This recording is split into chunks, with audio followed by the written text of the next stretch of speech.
ஏன் துக்கமுகமாக இருக்கணும்? Martin Luther ஒரு சில காரியங்கள் நிமித்தம் கடுமையான துக்கத்தில் இருந்த பொழுது அவருடைய மனைவி அதை பார்த்துக்கிட்டே இருந்தாங்க. ஒரு வாரமாக அப்படியே தான் இருக்கிறாரு, ஒன்றுமே மாறலை. திடீர்னு ஒரு நாள் நல்ல கருப்பு கவுனை போட்டு வந்து நின்றுட்டாங்க. உள்ளே குறுக்க நெடுக்கையும் போனால் அவருக்கு ஒரே கோபம் ஆயிடுச்சு. ஏன் இப்படி கருப்பு ட்ரெஸ்ஸை போட்டு சுற்றி திர்ற, யார் செத்து போயிட்டாங்களா, யார் இறந்துட்டாங்களா அப்படின்னு சத்தமாக கேட்டார். ஆமாம், ஏசு இறந்துட்டாரு அப்படின்னு. என்ன சொல்கிற அப்படின்ட்டு, என்ன எனக்கு என்ன பேசிகிட்டு இருக்க நீ? ஏசு இறந்துட்டாருங்க, அவர் உயிர் தள்ளலை, அவர் இறந்து அப்படியே தான் இருக்கிறார். அவருக்கு உடனே அவர் உணர்ந்துட்டார். உடனே சரி நான் என் ஜெப அறைக்கு போகிறேன். அந்த நிமிஷத்துலேயே அவருடைய துக்கம் மாறினது. இது அவருடைய வாழ்க்கையில் நடந்த ஒரு உண்மை சம்பவம். அருமையான தேவ பிள்ளையில் பல நேரங்கள் அப்படி தான் நம்ம துக்கத்தோடு வாழ்கிறதில் ஒரு சந்தோஷம். நமக்கு பல நேரங்களில் சிலர் துக்கமாகவே இருக்கிறது. அவங்க முகத்தில் எப்போயும் அந்த துக்கத்தை நம்ம பார்க்க முடியும். பைபிள் சொல்லுது கர்த்தருக்குள் மகிழ்ச்சியாக இருப்பது நம்முடைய பலன். அது என்ன மகிழ்ச்சி? கர்த்தர் என் கூட இருக்கிறார். பைபிள் சொல்லுது தம்முடைய ஏக சுதனென்றும் பாராமல் அவரையே நமக்காய் கொடுத்தவர் மற்ற எல்லாவற்றையும் அருளாது இருப்பது எப்படி? அப்போ தேவனுக்குள்ளே சந்தோஷமாக இருக்கிறதுல ஒரு தேவ பிள்ளையுடைய வாழ்க்கையில் முதலாவது உங்களுடைய காரியங்களை குறித்ததான அந்த பாரம் எப்பொழுது நீக்கப்படுதோ அப்போ தான் நீங்கள் சந்தோஷப்படுவீங்க. நல்லா புரிந்து கொள்ளணும். நம்முடைய பாரம் எப்போ என் வாழ்க்கையை விட்டு எடுக்கப்படுதோ அப்போ தான் நான் சந்தோஷமாக இருப்பேன்ல. என் பாரம் என் கூட இருந்தாலும் நான் சந்தோஷமாக இருக்க முடியும். ஏன்னா என் பாரத்தை சுமக்கிறவர் என்னோடு கூட இருக்கிறார். கர்த்தர் அவர் தான் சொல்லிட்டார், வருத்தப்பட்டு பாரம் சுமக்கிறவர்களை நீங்கள் எல்லோரும் என்னிடத்தில் வாருங்கள், நான் உங்களுக்கு இளைப்பாறுதல் தருவேன். அப்போ அவருடைய சமூகத்துக்கு வந்துட்டாலே அங்கே இளைப்பாறுதல் வந்துடும். அந்த காரியத்தை அவர் பொறுப்பெடுத்துக் கொள்கிறார். நீங்கள் எப்போ ஜெபிக்க ஆரம்பிச்சிங்களோ, எப்போ கர்த்தர்ட்ட சொல்ல ஆரம்பித்தீங்களோ அப்போவே அந்த காரியத்தை அவர் பொறுப்பெடுத்து கொண்டார். அவர் அதை மறந்து விடுகிற தேவன் அல்ல, அவர் சொன்னதை செய்கிற தேவன். அப்போ நான் என்ன செய்யணும்? நான் அவர்கிட்ட ஒப்பு கொடுக்கணும். தான் இங்கே பைபிள் சொல்லுது, நீங்கள் ஒன்றுக்கும் கவலைப்படாமல் எல்லாவற்றையும் குறித்த உங்கள் விண்ணப்பங்களை ஸ்தோத்திரத்தோடு கூடிய ஜெபத்தினால் வேண்டினால் தேவனுக்கு தெரியப்படுத்துங்கள். அப்பொழுது தான் எல்லா புத்திக்கும் மேலான தேவ சமாதானம் உங்கள் இருதயங்களையும் சிந்தைகளையும் கிறிஸ்து இயேசுவுக்குள்ளாய் காத்துக்கொள்ளும்.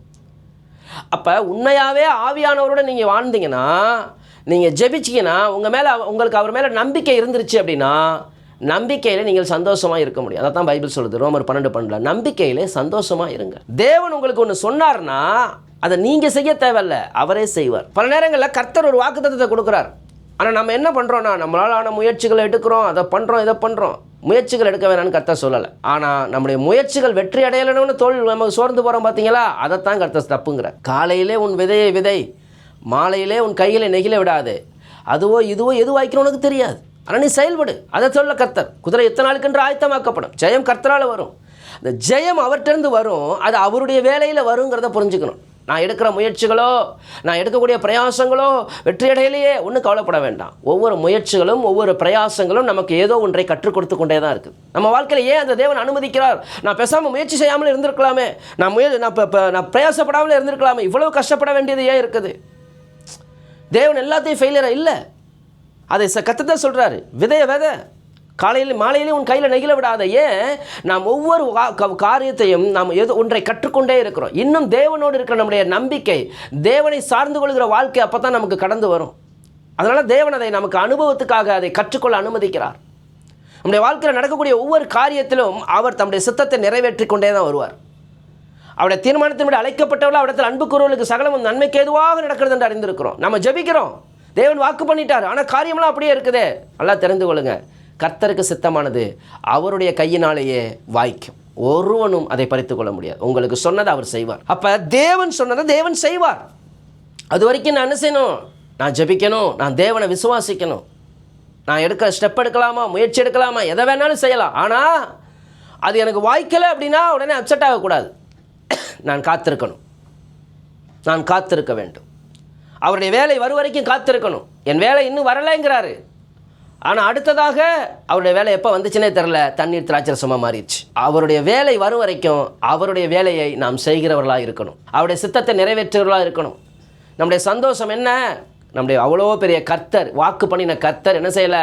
நிறைய பேர் சொல்லுவாங்க, ஆனால் பார்த்தீங்கன்னா முக்கியமான டைமில் நம்ம ஃபோன் கூட அட்டன் பண்ண மாட்டாங்க. ஆனால் அவர் அப்படி இல்லை. அவர் சொன்னவர் நம்ம கூடயே தான் இருக்கிறார். இதோ உலகத்தின் முடிவு பரியந்தம் சகல நாட்களிலும் நான் உங்களுடனே கூட இருக்கிறேன்.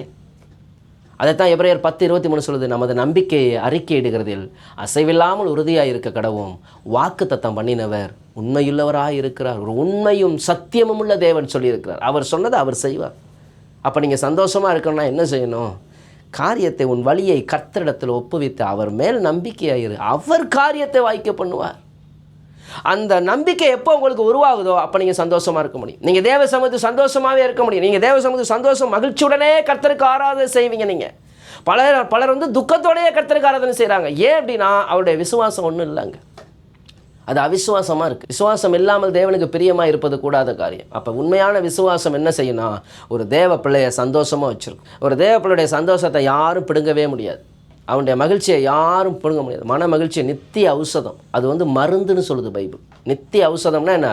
பர்மனெண்டாக சந்தோஷமாக இருக்குமா? அது உங்கள் ஆவி, ஆத்மா, சரீரம் 3 நல்ல ஆரோக்கியமாக இருக்கணும்னு விரும்பக்கூடிய ஒரு நபர் கர்த்தருக்குள் மகிழ்ச்சியாக இருப்பது என்னன்னு கற்றுக்கணும். புசிப்பும் குடிப்பும் அல்ல. இந்த பூமியில் எனக்கு என்ன கிடைச்சிச்சு என்ன கிடைக்கலங்கிறத அடிப்படையில் என்னுடைய சந்தோஷம் இல்லை. தேவன் என் கூட இருக்கிறார், அதான் பெரிய சந்தோஷம்.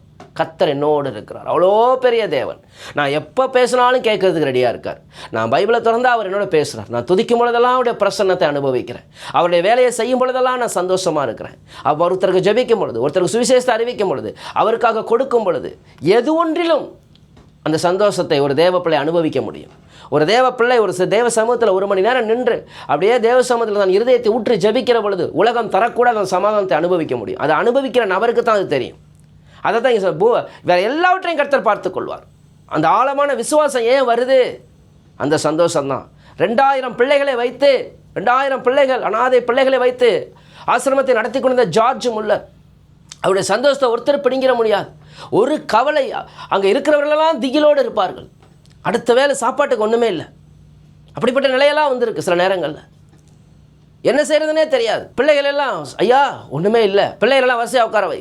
அவர் பாட்டு ஜபாரியில் ஜபித்து கொண்டே இருப்பார். பிள்ளைகள்லாம் ஒரு முறை உட்கார்ந்துக்கிறார்கள். பாடல்களை பாட்டு வெறும் தட்டு தான் அவங்க முன்னாடி இருக்குது. பாட்டு பாடிட்டு இருக்காங்க. அவங்களுக்கு தெரியாது சாப்பாடு இல்லைன்ட்டு. வேலைக்காரர்களுக்கு மட்டும்தான் தெரியும். அங்கே இருக்கக்கூடிய அவரோடு இருக்கக்கூடிய அந்த ஆசிரமத்தில் அவரோடு இணைந்து செயல்படுகிறவர்களுக்கு மாத்திரம்தான் தெரியும் அங்கே ஒன்றுமே இல்லைன்ட்டு. எல்லாம் பதட்டத்தோடு இருக்கிறாங்க. அவர் சொல்கிறார், நீ பாட்டை மட்டும் பாட சொல், கர்த்தர் சாப்பாடு கொடுப்பார். உள்ளே ஜபித்து கொண்டு இருக்கிறார். திடீரென்று ஒரு பணக்காரருடைய திருமணத்துக்கு ஒரு குதிரை வண்டியில் உணவு போய் கொண்டிருந்தது. கரெக்டாக இவருடைய ஆசிரமத்துக்கு முன்னாடி வரும் பொழுது அது முறிந்து போனது, அச்சு முறிந்து போச்சு. அந்த வண்டி நின்று கொண்டிருந்தது. அவர்கள் கடந்து வந்தார்கள். அந்த உணவுகளை எடுத்துக்கொள்ளுங்கள், நாங்கள் எங்களுடைய அந்த குதிரை வண்டியை சரி செய்ய வேண்டும் என்று சொன்னார்கள். இதை கேட்ட உடனே அந்த வாகனத்தில் இருக்கக்கூடிய உணவுகள் எல்லாம் எடுத்து அந்த பிள்ளைகளுக்கு பரிமாறப்பட்டது. அந்த பிள்ளைகளுக்கு தெரியாது எங்கிருந்து வந்தது, எப்படி இவ்வளவு ஒரு அருமையான உணவு வந்தது. வேலைக்காரர்களுக்கு மிகுந்த ஆச்சரியம். அவர்களுக்கு தெரியும் இங்கு உணவே இல்லை என்று.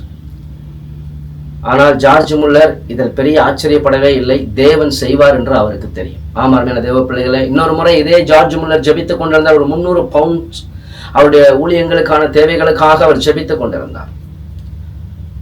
ஒரு முறை அதே பட்டணத்தில் பிரசங்கின் இளவரசன் என்று அழைக்கப்பட்ட சார்ல்ஸ் ஸ்பர்ஜன் என்ற தேவ மனிதர் இங்கிலாந்து முழுவதுமாக ஊழியங்களை நிறைவேற்றி கொண்டிருந்தார். அநேக இடங்களிலே அவருக்கு அழைப்புகள் உண்டு. அவர் ஒரு பிரபலமான பிரசங்கியாராக இருந்தார். அவர் ஜார்ஜ் முல்லருடைய நண்பருமாக இருந்தார்.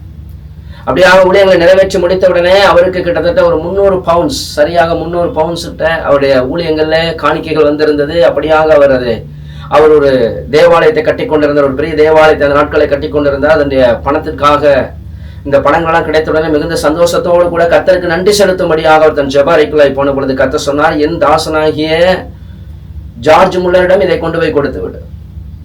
அவருக்கு கொஞ்சம் கஷ்டமாக இருந்தது. மறுபடியும் ஜெபிக்க ஆரம்பித்தார். கர்த்தர் சொன்னார், என் தாசனாகிய ஜார்ஜ் முல்லரிடம் கொடுத்து விடு. இதற்கு மேல் அவர் சந்தேகப்படவில்லை. நேராக ஜார்ஜ் முல்லரை சந்திக்க சென்றார். ஜார்ஜ் முல்லர் தன் ஜெப அறையில இருந்தார். அவரிடத்துல அவர் ஜெபித்துக் கொண்டிருந்தார். அவருடைய கரங்களிலே கொண்டு போய் வைத்து விட்டார். இதோ நீ கர்த்தரிடத்தில் கேட்டுக்கொண்டிருந்த 300 பவுண்ட்ஸ். அன்புமா நண்பர்களுடன் பேசினார்கள். ஒரு தேநீர் அருந்துவிட்டு சார்ல்ஸ் ஸ்பர்ஜன் மறுபடியும் தன்னுடைய ஊழியத்துக்கு கடந்து சென்று விட்டார். ஜார்ஜ் முல்லர் அதற்காக நன்றி செலுத்தி தன்னுடைய வேலைகளை பார்க்க ஆரம்பித்தார். இந்த ஸ்பர்ஜன் வீட்டுக்கு போகும் பொழுது அந்த நாளிலே அவர் வீட்டுக்கு போகும் பொழுது ஒரு மணியாடர் வருகிறது. அந்த மணியாடரில் அவர் கையெழுத்து போட்டு வாங்குகிற பொழுது இது சிறிய அமௌண்ட் என்று எண்ணுகிறார். ஆனால் அங்கு 315 பவுண்ட்ஸ் வருகிறது. அதை பார்த்த உடனே அவர் சந்தோஷத்தினால அந்த கடிதத்தில் இப்படியா எழுதியிருந்தது, அருமையான சார்ல்ஸ் ஸ்பர்ஜன் அவர்களே, ஒரு 6 மாதங்களாக இந்த பணத்தை உங்களுக்கு அனுப்பும்படி முயற்சி செய்து கொண்டிருக்கிறேன், தடைபட்டு கொண்டே இருக்கிறது, இந்த நாளில் தான் உங்களுக்கு அதுக்கு அனுப்ப முடிந்தது.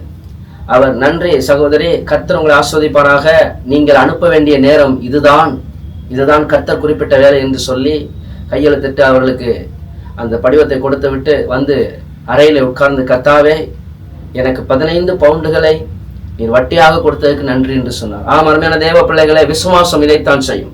விசுவாசம் கொடுக்கும், விசுவாசம் பெறும்.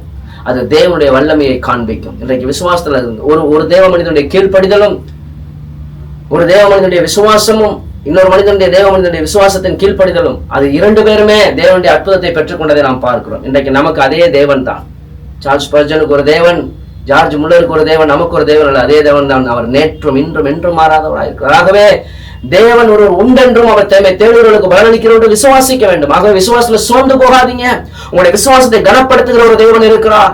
நீ விசுவாசத்தா தேவனுடைய மகிமையை காண்பா என்று சொல்கிறார். தேவனுடைய மகிமையை நாம் காண வேண்டும்.